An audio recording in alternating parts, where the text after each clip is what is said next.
사사기 18장 14절에서부터 31절 끝절까지 봅시다. 구약성경 393쪽 사사기 18장 14절에서부터 31절입니다. 전에 라이스 땅을 정탐하러 갔던 5사람이 그 형제들에게 말하여 이르되 이 집에 에봇과 드라빔과 새긴 신상과 부어 만든 신상이 있는 줄을 너희가 아느냐. 그런즉 이제는 너희는 마땅히 행할 것을 생각하라 하고 5사람이 그쪽으로 향하여 그 청년 레위 사람의 집 곧 미가의 집에 이르러 그에게 문안하고 단 자손 600명은 무기를 지니고 문 입구에 서니라. 그 땅을 정탐하러 갔던 5사람이 그리로 들어가서 새긴 신상과 에봇과 드라빔과 부어 만든 신상을 가져갈 때 그 제사장은 무기를 지닌 600명과 함께 문 입구에 섰더니 그 5사람이 미가의 집에 들어가서 그 새긴 신상과 에봇과 드라빔과 부어 만든 신상을 가지고 나오매 그 제사장이 그들에게 묻되 너희가 무엇을 하느냐 하니 그들이 그에게 이르되 잠잠하라 내 손을 입에 대라. 우리와 함께 가서 우리의 아버지와 제사장이 되라. 내가 한 사람의 집에 제사장이 되는 것과 이스라엘의 한 지파 한 족속의 제사장이 되는 것 중에서 어느 것이 낫겠느냐 하는지라. 그 제사장이 마음에 기뻐하여 에봇과 드라빔과 새긴 상을 받아가지고 그 백성 가운데로 들어가니라. 그들이 돌이켜서 어린아이들과 가축과 값진 물건들을 앞세우고 길을 떠나더니 그들이 미가의 집을 멀리 떠난 때에 미가의 이웃집 사람들이 모여 단자손을 따라 붙어서 단자손을 부르는지라. 그들이 얼굴을 돌려 미가에게 이르되 내가 무슨 일로 이같이 모아가지고 왔느냐 하니 미가가 이르되 내가 만든 신들과 제사장을 빼앗아갔으니 이제 내가 오히려 남은 것이 무엇이냐. 너희가 어찌하여 나더러 무슨 일이냐고 하느냐 하는지라. 단자손이 그에게 이르되 내 목소리를 우리에게 들리게 하지 말라. 노한 자들이 너희를 쳐서 내 생명과 내 가족의 생명을 잃게 할까 하노라 하고 단자손이 자기 길을 간지라. 미가가 단자손이 자기보다 강한 것을 보고 돌이켜 돌아갔더라. 단자손이 미가가 만든 것과 그 제사장을 취하여 라이스에 이르러 한가하고 걱정 없이 사는 백성을 만나 칼날로 그들을 치며 그 성읍을 불사르되 그들을 구원할 자가 없었으니 그 성읍이 베드로 가까운 골짜기에 있어서 시돈과 거리가 멀고 상종하는 사람도 없음이었더라. 단자손이 성읍을 세우고 거기 거주하면서 이스라엘에게서 태어난 그들의 조상 단의 이름을 따라 그 성읍을 단이라 하니라. 그 성읍의 본 이름은 라이스였더라. 단자손이 자기들을 위하여 그 새긴 신상을 세웠고 모세의 손자요 게르솜의 아들인 요나단과 그의 자손은 단 지파의 제사장이 되어 그 땅 백성이 사로잡히는 날까지 이르렀더라. 하나님의 집에 실로에 있을 동안에 미가가 만든 바 새긴 신상이 단 자손에게 있었더라. 아멘. 사사기 18장은 시작을 그때 이스라엘에 왕이 없었다 이렇게 시작을 하고 있고 왕이 없는 이스라엘 백성 가운데 그럼 과연 무슨 일이 일어나겠는가. 영화로 따지면 일종의 옴니버스 형식이라고 할까요.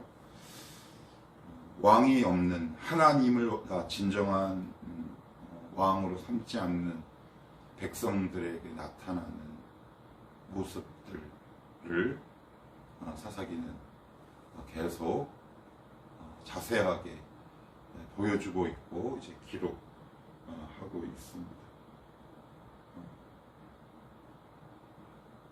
풍요롭고 싶고 안전하고 싶고 두려움 없고 싶고 인간의 본능과 직결되는 부분이죠.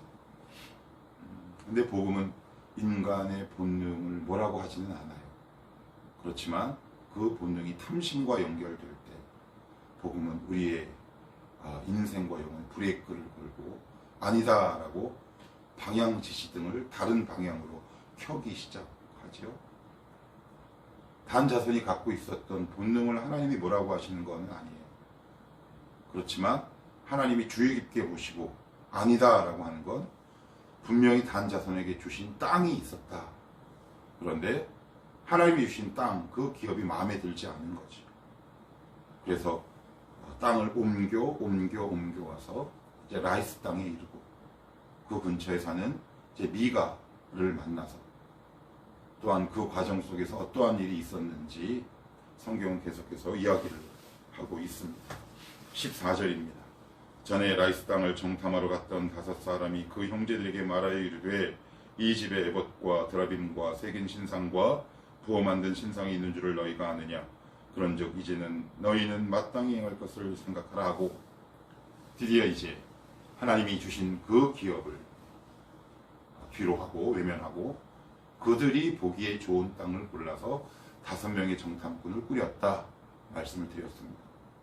그랬더니 우리가 어제 살펴본 것처럼 7절에 보시면, 저 끝에만 읽을게요. 부족한 것이 없고 부를 누리며 쉬던 사람들과 거리가 멀고 어떤 사람과도 상종하지 아니합니다. 그 누구의 방해와 간섭 없이 자기들만, 자기들의 지파만 가지고 안전하게 살 수 있는 좋은 땅을 이제 보고 이제 돌아가는 과정 속에 이제 있었어요. 그리고 나서는 이제 본 지파에게 복귀를 한 거예요. 그리고 그들에게 이제 보고를 합니다. 너무 좋다. 그런데 그 5명의 정탐꾼 가운데 한 사람이 한 말이 있어요. 그것이 바로 14절인데 저 끝에 보시면 이런 말이 나옵니다. 그런즉 이제 너희는 마땅히 행할 것을 생각하라 하고. 보통은 이렇게 이야기 안 하죠. 어떻게 합니까? 자, 우리 봤으니까 치러 올라가자. 뭐 이래야 되는 거죠. 그런데 그 정탐꾼 가운데 한 명은 자기 단 지파 족속에게 이렇게 이야기를 합니다. 마땅히 해야 될 것을 하자. 마땅히 해야 될 것. 누가 시키지 않아도 하는 것. 그죠? 누가 뭐라고 안 그래도 하는 것들이 있어요. 우리 삶 속에. 우리 안에서 자연 발생적으로 나오는 것 있습니다. 마땅히 해야 할 것, 이 말을 다른 단어로 바꾸면 아마 가치관이라는 단어로 바꿀 수 있을 것 같아요. 가치관은 우리 인생 속에서 내 안에 자연스럽게 생성된 거예요. 그래서 누가 시키지 않아도 사람은 가치관에 따라, 다른 말로 인생관에 따라, 또 다른 말로 바꾸면 관점에 따라 자기의 인생을 설정하고 걸어가요. 아, 쟤는 왜 가치가 저래? 그 누가 시키지 않는 거거든. 내 안에서 내 인생, 그것이 20년이든 30년이든 40년이든 간에 자기가 살아온 세월 속에 내 안에 켜켜이 쌓여진 자기만의 가치관이 있어요. 그게 무슨 말이냐면 너희들 가치관대로 해라. 이게 정말 무서운 말입니다. 하나님을 떠난, 하나님이 왕이 되지 않은 사람들에게 나타난 현상이 뭐냐면 가치관이 타락해요. 여러분 한번 지나온 생을 잘 이렇게 더듬어 보시면 사람은 자기의 가치관대로 움직입니다. 마땅히 해야 할 것, 누가 시키지 않아도 내 안에서 자연 발생적으로 일어나는 가치관에 따라 내 인생의 방향과 목적을 설정하고 그대로 걸어갑니다. 그래서 예수 믿으면서 가장 변하지 않는 게 뭐냐면 가치관이에요. 관점이 잘 안 변해요. 그러니 세상과 충돌이 일어날 수밖에 없고, 그래서 우리의 믿음이 약해질 수밖에 없는 이유가 바로 이것 때문에 가치관 잘 변하지 않습니다. 아무리 하나님 말씀대로 이야기해도 우리는 가장 결정적인 순간에 하나님의 말씀을 대입하는 것이 아니라 자기 안에 그동안 오랫동안 묵혀있고 쌓여있던 자기의 관점, 가치관을 따라 어떤 일을 결정합니다. 이게 잘 변하지 않아요. 그런데 단지파는 역시 우리와 비슷한 것 같아요. 결이 좀 비슷해요. 누군가를 치러 가는 것, 하나님이 주시지 않은 것을 취하는 것을 그들이 가치관이 되어버렸어요. 노력이 가치관이 되어버렸다. 무언가를 끊임없이 빼앗아 오는 것이 그들의 가치관이 되어버린 것. 신앙생활하면서 우리가 정말 조심해야 할 것들이 뭐냐면 바로 이 가치관의 타락이에요. 도저히 하나님의 말씀이 들어가지 않아요. 순간순간 고비고비 결정의 순간과 선택의 시간들마다 우리는 우리 안에 있었던 켜켜이 쌓여져 있던 우리의 가치관이 발휘되기 시작하죠. 그것에 따라 우리의 인생이 움직여요. 마땅히 해야 할 것, 마땅히 행할 것. 잘 보이지 않죠. 가치관은 잘 안 보여요. 언제 보일까요? 중요한 선택의 목전에서, 유익과 분리의 선택의 기로에서 나의 가치관이 그곳에서 발휘되고 시작됩니다. 여러분이 과거로부터 지금까지 살아온 여러 가지 사건, 사고들마다 잘 한번 되돌아보시면 나는 가장 중요한 선택의 기로에서 어떤 결정을 했는가를 한번 잘 살펴보시면 충분히 이해할 수 있어요. 내가 선택하고 결정한 것이 내 가치관, 내 실력이죠. 그것이 내 안에 실질적으로 나를 움직이는 동력이요, 힘이요, 근원이에요. 바로 그 말씀을 하고 있는 거예요. 18장 1절에 그때 이스라엘에 왕이 없으므로 이스라엘이 자기 소견에 오른 대로. 소견에 오른 대로라는 말은 뭐예요? 자기 기준대로. 자기 기준대로를 또 말로 바꾸면 자기의 가치관대로라는 뜻이지. 진정으로 거듭난 그리스도인이 해야 할 것, 하나님 앞에 우리가 정말 부르짖어야 할 것, 외부로부터 다가오는 여러 가지 무수하고 다양한 문제를 위해서도 기도해야 하지만, 하나님, 이 환경을 통해서 저의 가치관이 변하게 하옵소서. 아니, 하나님은 오히려 그런 목적으로 우리에게 어려움과 고난을 허락하시는지 모르겠어요. 너의 가치관을 좀 바꿀 수 없겠냐? 문제를 바라보고 해결하는 너의 방식을 좀 바꿔볼 수 없겠냐? 너의 관점을 좀 바꿔볼 수 없겠냐? 단지파는 행할 것, 마땅히 행할 것, 그들의 가치관대로 문제를 해결합니다. 그래서 이 지점이 무서운 부분이다. 가치관이 부패해버리는 것, 가치관이 타락해버리는 것, 눈에 보이지 않아요. 잘 드러나지 않아요. 왜요? 자기에게 기준이 되기 때문에. 본인이 잘 몰라요. 말씀의 깊은 조명을 통해서만, 아, 그때 나의 선택이 지혜가 없었던 선택이요, 결정이었구나. 그때야 알게 되는 거예요. 그것이 바로 가치관이다. 하나님, 나의 가치관이 변하게 하옵소서. 그래서 어릴 때부터 훈련받고 성서적 가치와 관점을 키우는 것이 그래서 중요해요. 청년들은 20대 때부터 여러분의 가치관이 변할 수 있기를 기도하기를 원합니다. 하나님, 문제를 바라보는 나의 가치와 관점과 논점이 바뀌게 하옵소서. 그 다음으로 볼게요. 20절 봅니다. 20절. 그 제사장이 마음이 기뻐하여 에봇과 드라빔과 세기누상을 받아가지고 그 백성 가운데 들어갑니다.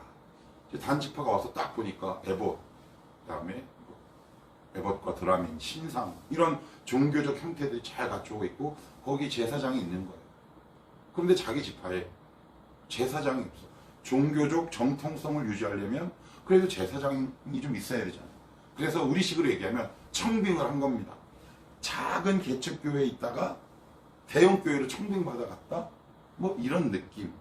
물론 제 이 비유 속에는 작은 교회에 있다가 큰 교회로 간 모든 목회자를 도매급으로 싸잡아 매도하는 건 아니에요. 예를 위한 하나의 예시일 뿐이에요.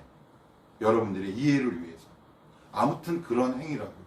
근데 왜 이렇게 이 제사장은 미가가 자기 거두어졌잖아요. 어려울 때 먹을 거 주고, 그러면 인간적인 어떤 도리 정도는 있어야 되지 않을까요? 그랬더니 오늘 아침 기도의 설교 제목처럼 뭐라고 그러냐면 20절에 그 제사장이 마음에 기뻤다 그래요. 마음에 원하고 바라던 바 할렐루야하고 가기 시작하는 거죠. 제사장이라면 최소한의 소명의식 정도는 있어야 하지 않겠습니까? 왜 이렇게 빨리 그 마음의 중심이 바뀔까요? 소명의식이 없어서. 제가 예전에 한 책을 보다가 이런 문구를 본 적이 있습니다. 주님께서 우리에게 주신 소명은 상향성이 아니라 하향성을 지향한다. 무슨 말일까요? 말씀이 육신이 되어라는 말은 높은 곳에서 낮은 곳으로 내려온 거잖아요. 그런데 우리는 예수를 믿으면 자꾸 높은 곳으로 올라가는 줄 알아요. 주님은 내려오셨는데, 주님은 내려오시고 우리는 올라가고 평생 만날 일이 없어요. 마태복음에 보시면 제가 성경 공부와 제자훈련 때도 이야기했지만 베들레헴에서 예수께서 태어나셨는데 동방박사가 예루살렘으로 갑니다. 왜요? 왕이니까 당연히 그 당시 이스라엘의 수도인 예루살렘에서 태어난 줄 알겠지요. 그쪽으로 갑니다. 그랬더니 없어요. 예루살렘에 없어. 예루살렘은 수도니까 화려하고 베들레헴은 변방이란 말이에요. 초라하죠. 주님은 늘 초라한 곳에 계셨어요. 동방박사가 예수님을 만난 곳은 예루살렘이 아니라 베들레헴에서 만났어요. 낮고 초라한 곳. 그런데 우리는 끊임없이 올라가죠. 제 안에 욕망이 있다고요. 욕심이 있어요. 올라가고 싶은 저의 본능이 지금도 꿈틀대는 걸 말씀을 보며 느끼는데요. 목사인 제가 그렇다면 이 말씀을 듣는 여러분은 왜 이런 마음이 없겠습니까?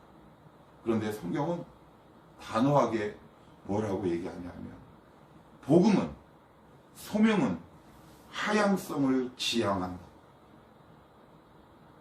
낮은 곳에 계신 주님. 심령이 가난한 자는 복이 있나니 애통한 자는 복이 있나니 의에 줄이고 목마른 자는 복이 있나니. 높은 곳을 향해 올라가는 사람들 가운데 어떻게 마음이 가난해질 수 있겠습니까? 거기서 어떤 애통이 일어날 수 있겠습니까? 아무튼 이 제사장은 소명의식이라고는 조금도 없는 사람이다. 하나님께 받은 소명의식이 없는 자는 끊임없이 그의 중심이 눈에 보이는 외부 조건에 따라 움직이기 마련이죠. 직장도 마찬가지입니다. 교회도 역시 마찬가지겠고요. 자기에게 주신 직분이라는 자리도 마찬가지입니다.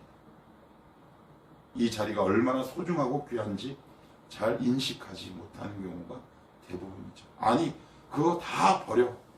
인간적인 도의마저 버리게 되는 거예요. 가장 어려울 때. 그랬더니 여기 보면 기뻤대요. 마음에 기뻤대. 왜 이렇게 기뻤을까요? 평소에 원하던 바가 아니었을까요? 내가 이 조그만 곳에서 제사장할 그릇이 아닌데 뭐 이런 생각? 마음에 기뻤답니다. 소명의식이 없었고 하나님을 인식하지 못한 가벼운 행동이었고 그의 중심이 늘 껍질과도 같은 사람. 24, 25절 봅시다. 미가가 이르되 내가 만든 신들과 제사장을 빼앗아갔으니 이제 내게 오히려 남은 것이 무엇이냐. 너희가 어찌하여 나더러 무슨 일이라고 하느냐 하는지라. 단자손이 그에게 이르되 내 목소리를 우리에게 들리지 말라. 노한 자들이 너희를 쳐서 내 생명과 내 가족의 생명을 잃게 할까 하노라 하고. 미가의 입장에서는 이게 갑자기 아닌 밤중에 날벼락이죠. 자기가 거두어서 먹이고 돈도 주고 재워주고 했는데 갑자기 단 자손이 와서 미가가 만든 여러 가지 신상, 에봇과 드라빔, 동현아 제사장까지 꼬셔가지고 데려가니 미가가 얼마나 복장이 터지겠습니까? 동네 사람들을 모아가지고 추격해요. 그랬더니 단 자손이 그들을 딱 보더니 이렇게 얘기합니다. 쉽게 얘기하면 죽는다. 그랬더니 미가가 자기보다 힘이 센 것을 보고 돌아갔다라고 성경은 기록해요. 그들은 지금 무엇을 놓고 다투고 있는 건가요? 가짜 제사장을 두고 다투고 있어요. 가짜 신을 두고 다투고 있다. 하나님이 없는 예수 믿는 크리스천에게 나타나는 현상이 뭐냐면, 우리에게서 은혜라는 물이 빠지면, 말씀이라는 근원이 빠지면, 복음이라는 생명이 빠지기 시작하면 가짜를 두고 우리의 삶에 목숨을 걸기 시작해요. 가짜를 두고 자기의 인생을 허비하는 거죠. 가운데 애복과 신상 미가가 있어요. 양 옆으로 누가 있습니까? 미가와 그 다음에 단지파가 있어요. 이것을 서로 싸우려고 그래요. 이게 싸워야 할 겁니까? 아니죠. 신당과 우상은 제거해야 되는 거죠. 하나님 보시기에 가증한 것인데 오히려 불로 태워야 하는데 그것을 차지하기 위해 서로 안달이에요. 사단에게 완전히 속아버린 겁니다. 가짜인 줄 모르는 거예요. 그것이 복인 줄 아는 거예요. 나중에 죽는 줄 모르고. 이스라엘의 왕이 없으면, 우리 가운데 은혜가 없으면, 말씀이 없으면 우리의 가치관이 부패하고 타락할 뿐만 아니라 당연히 거기에 따른 결과로 가짜를 진짜로 알고 자기의 목숨과 모두를 걸면서 살기 시작한 거죠. 이게 바로 이스라엘에게서 나타나는 현상이다. 마지막으로 27절. 반자손이 미가가 만든 것과 그 제사장을 취하여 라이스에 이르러 한가하고 걱정 없이 사는 백성을 만나 칼날로 그들을 치며 그 성읍을 불사르되. 죄 없는 사람이 죽었어요. 평범한 사람이 죽었다. 근데 이게 뭐가 무서운 거냐면, 우리 식으로 얘기하면 예수의 이름으로 폭력을 발휘하는 거예요. 예수 믿는 사람들이 자꾸 오해에 빠지는데, 예수님의 이름은 절대적 진리죠. 근데 잘못하면 그 진리를 앞세워서 자기의 유익과 이익을 위해 타인에게 폭력을 해할 수 있는 절대적인 힘을 가진 것처럼 행동해요. 쉽게 예를 들어볼게요. 아메리카 대륙의 프로테스탄트, 즉 영국과 그 주변에 있는 유럽 사람들이 아메리카 대륙, 신대륙에 들어갑니다. 처음에는 인디안, 그 원래 족속들과 평화롭게 살기 시작했는데 정치적 야망과 욕심이 그곳에 개입되자 그들을 학살하기 시작하죠. 누구의 이름으로 학살합니까? 예수님의 이름으로. 성삼위일체 하나님을 앞세워서 그들을 약탈하고 노력합니다. 그러면서 뭐라고 얘기합니까? 하나님이 우리에게 주신 선물이다. 이게 과단케나 하겠습니까? 그들 가운데 숨겨진 그들의 욕심을 교묘히 예수의 이름으로 치환해버리는 거죠. 내가 지금 예수의 이름으로 누군가에게 폭력을 행하고 있지는 않은가? 말로, 언어로, 눈빛으로 나는 절대적 진리인 복음을 가지고 있지만 하나님께서 우리에게 은혜 주시고 복음이라는 생명을 주신 이유가 말과 언어와 행동과 눈빛을 통해 누군가에게 폭력을 행하라고 우리에게 은혜 주시는 것은 결코 아니다. 자꾸 속지요. 쉽게 예를 들면 누군가가 내 뜻대로 기도대로 움직이지 않아. 그런데 기도하면서 폭력성이 내 안에 점점 키워져요. 그런 경험들 우리 가운데 있잖아요. 기도하는데 그 사람 생각하면 짜증이 나. 그거 왜 그럴까요? 내 안에 진리를 가정한 폭력성이 발휘되기 시작하는 거예요. 그럴 때는 다시 한번 내 속을 하나님 앞에 열어 제껴야 합니다. 하나님, 제 기도의 방향성이 잘못되었습니다. 용서하시고 다시 한번 그를 향해 따뜻한 눈과 눈빛과 말과 언어와 행동이 나오게 하옵소서. 그들이 여기서 뭐 이방 신상의 이름으로 그들을 정복했습니까? 아니죠. 여호와의 이름으로, 우리식으로 얘기하면 예수의 이름으로 폭력을 발휘하기 시작합니다. 폭력을 행사했다는 말이에요. 이 일이 지금도 나에게 충분히 일어날 수 있다. 우리 엄마를, 우리 지체를 우리 부모를, 내 직장, 동료를, 상사를 그리스도의 이름으로 날카로운 눈빛과 언어와 말과 태도와 눈빛으로 폭력을 행사할 수 있는 것이 우리가 빠지기 쉬운 함정이다. 그런 마음이 든다면 다시 한번 여러분의 마음과 기도를 정리하시고 정돈하셔서, 기도하면 평안해야 되잖아요. 기도하면 하나님의 능력이 되고 우리의 영혼이 리프레시 되어야 하는 것이 당연한 거 아니겠습니까? 그럼에도 기도가 더해지면 더해질수록 내 안에 뭔가가 분노가 일어난다면, 아, 내가 지금 예수님의 이름으로 내 안에서 폭력이 발휘되고 있구나, 이렇게 생각하면 틀림없다. 저를 도와주옵소서. 이 말씀을 준비하면서 마지막으로 이런 생각이 들어요. 아, 우리는 하나님의 은혜 없이는 정말 쉽게 오염될 수밖에 없는 존재구나. 그분 아니면 정말 아무것도 아니구나. 경건의 이름으로, 예수의 이름으로 행하는 행위 안에서조차 우리는 얼마든지 오염될 수 있구나. 오직 하나님의 은혜만이 우리 인생을 담보할 수 있고 보장할 수 있구나.